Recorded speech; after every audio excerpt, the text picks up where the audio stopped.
So if you're struggling with, trying to lose weight and you're not seeing the scale move and it's frustrating and it's very time consuming and maddening, I would say, tired, weary, frustrated? What would you be doing if you weren't raising children alone? What's stopping you from living your best life now? On SoloMoms Talk, I discuss with solo mothers the challenges you face raising children alone. So if you're a working solo mom dealing with independent children, insensitive bosses, weight and health issues, or even debt collectors, join us as we discover your path to get and stay healthy, increase your income, and live with joy and purpose. In this battle of life,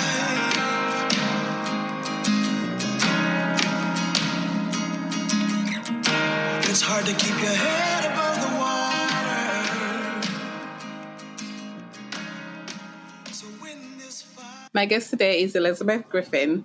Thanks for coming and talking to us on SoloMoms Talk, Elisabeth. I appreciate you.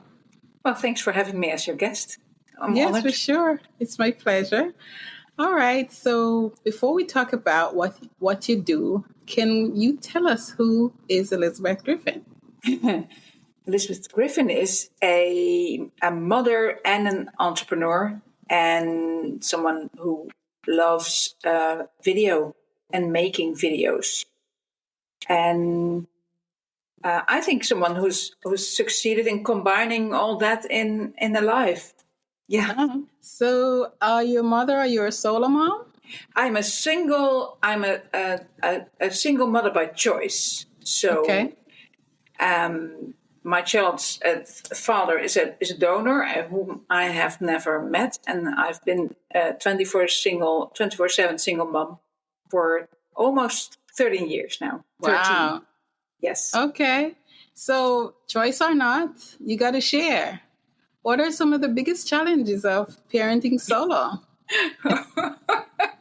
Oh, I think it's the not being sure if you're doing the right thing. It's been a huge challenge, especially in the beginning, because being a single mother by choice, you also know there's really no one else who cares as much as you do, and that's lovely though it is. It's very sad as well.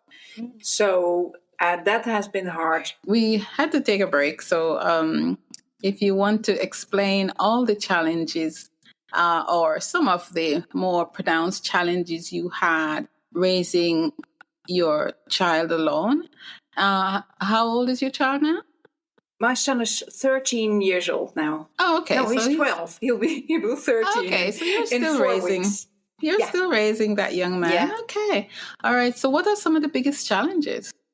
I think the biggest challenge as being a single mother is even how great it is that it's possible that it can be arranged, and that it's a wonderful gift, and it's been very special in my life.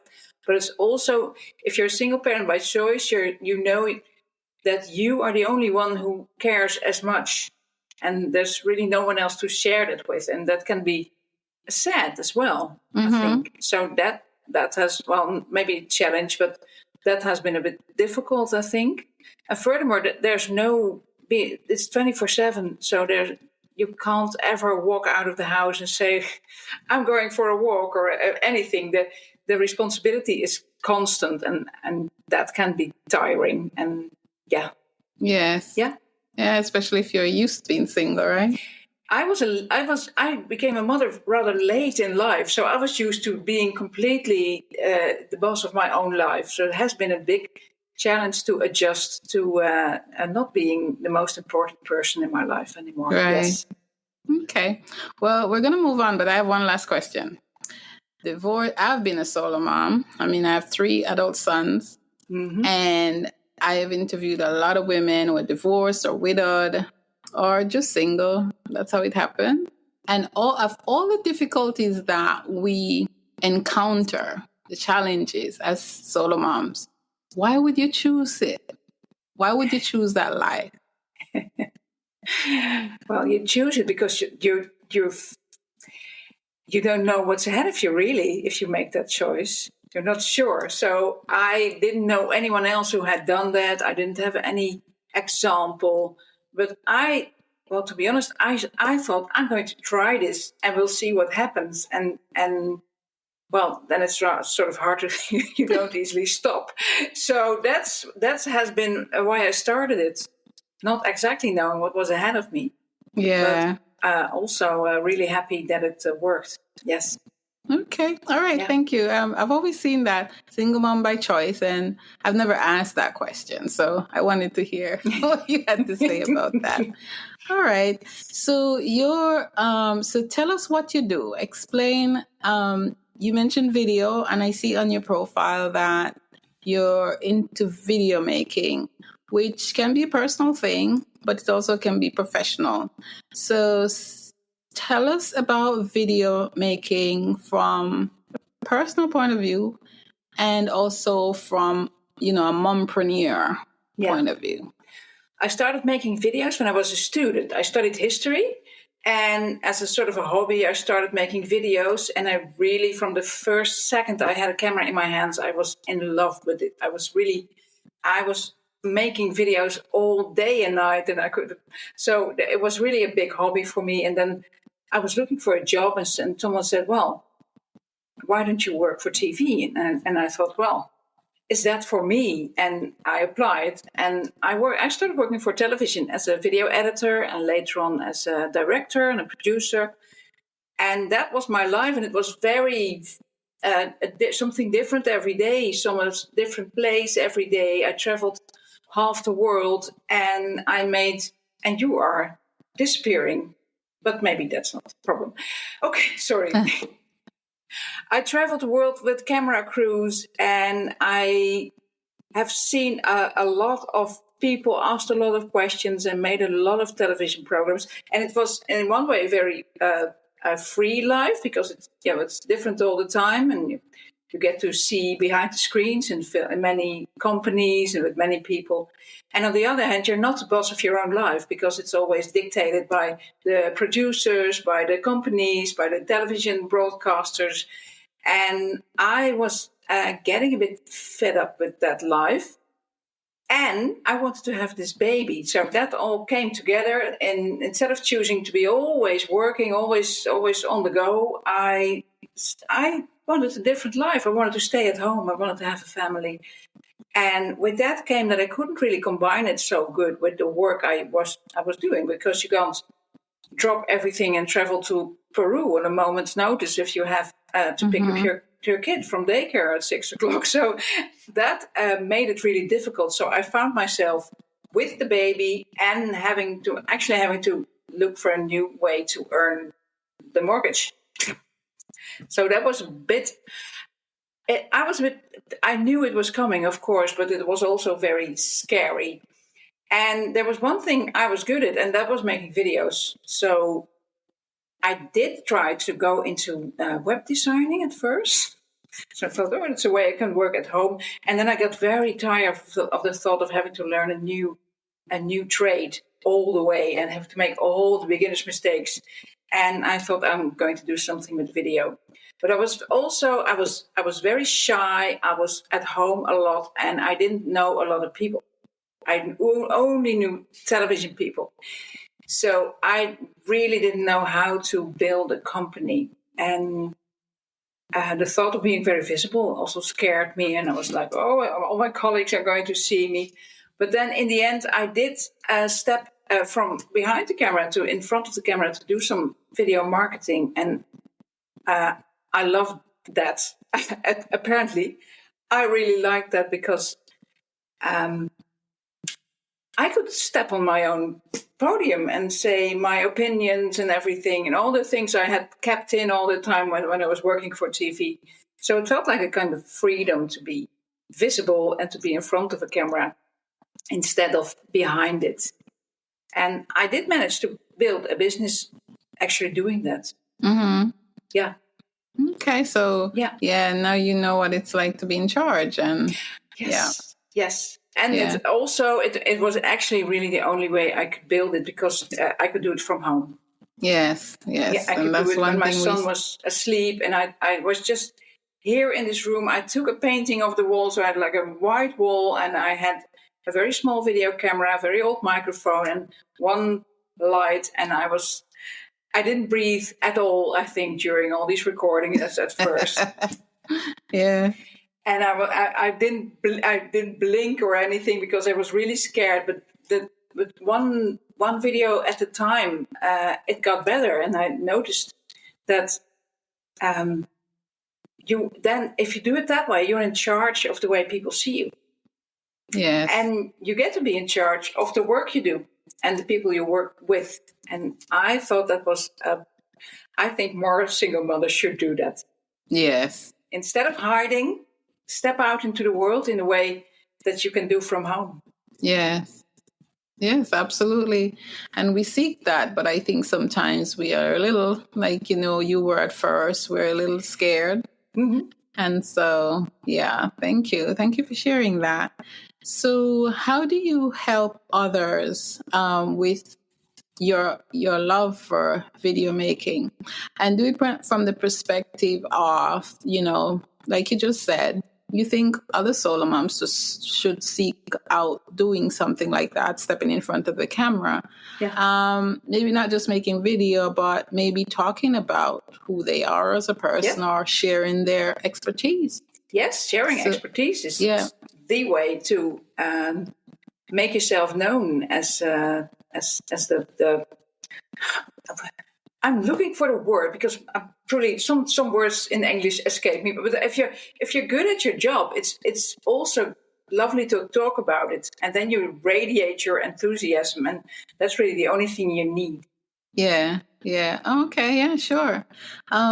Okay. So how do you help someone like who wants to follow in your footsteps, so to speak? I usually help solopreneurs mostly, and they can be very different. Some have a web shop, some have an actual shop, some teach, some people train dogs, and there's also lots of coaches, but also mediators.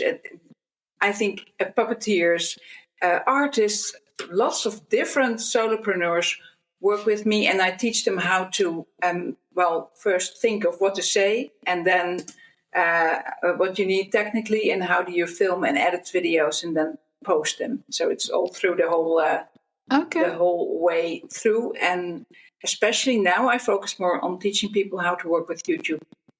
Okay, with YouTube. Yeah. Okay, cool. Yeah. All right, and how can we get in touch with you? You can get in touch with me through, I do have a YouTube channel. Okay. It will not surprise you. It's called Top of Mind Video Marketing, and also my name. So Elisabeth Griffioen, we say. And the company is called Top of Mind Video Marketing. So it's easy to find, I think. Okay. Yeah. And you should spell your last name, Elisabeth. I messed it up, but Griffioen. IOEN. Griffioen. So it's Top of Mind Video? Video Marketing. Okay. Yeah. All right. And any website, or you are on Instagram? I'm on Instagram. I have a website, and it's all the same name. So, okay. Easy to find. Sure. And we'll put those links in the show notes. Good. So what is Elisabeth grateful for today?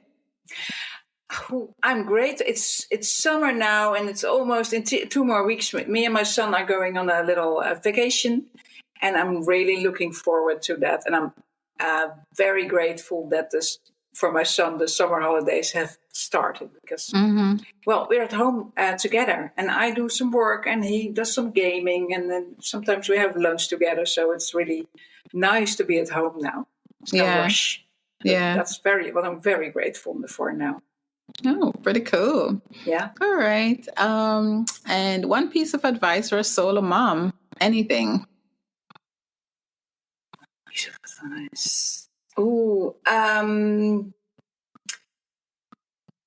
have 100 in my head now. So it's really hard to choose. We have time. I think the first one that comes to mind now is try to sleep whenever you can.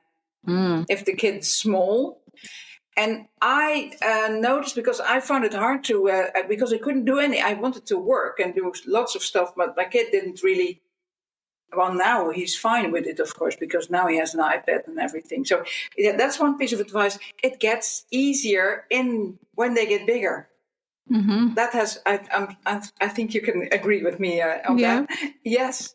So that gets easier, but he was, I think, 3 or 4 when we already had this arrangement that at some time in the day we would stop talking for half an hour, and let's say when the hand of the clock is on this number, then we start talking again, and I could have some quiet time, and I really needed that. So that has been a big help. But for the most, I think having just 2 people in the house, and it's very harmonious as well. Yeah, because we work together. Yeah. So, and sometimes people say to me, "Oh, you don't have to have discussions with your spouse about which decisions to take," and they are sort of jealous of me. And I think, that's of course the other side of it. Yes. Yes. Yes, but that's also a scary side as well. Yeah. Yes, it's a scary and the positive side, because you don't know if you're doing the right thing, but you never know if you're doing the right thing. That's right. So there's one other thing I'm really grateful for, is that I 2 years ago I made a choice to send him to a different school, and now I know it has been a really good choice. So I took a lot of time from my sleep, because I was worrying about it at night. But now I know it's been the right choice. So I'm very happy about that.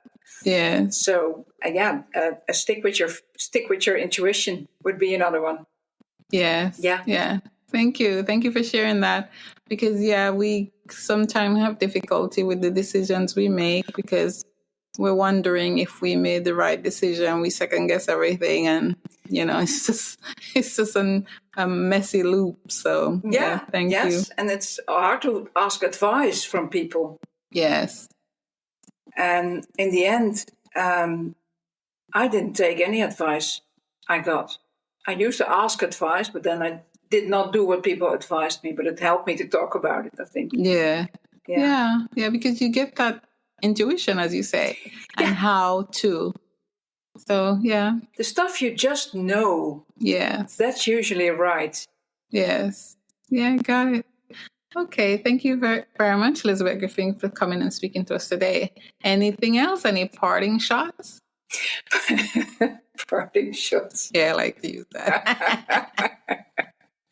When I was young, I never thought I would be a single mom by choice, because I thought that was a really sad thing to do. But it turns out to be the best thing I've ever done in my life. And in the Netherlands, it's not even so difficult to arrange it. So I was happy about that too. I don't know what it's like in other countries.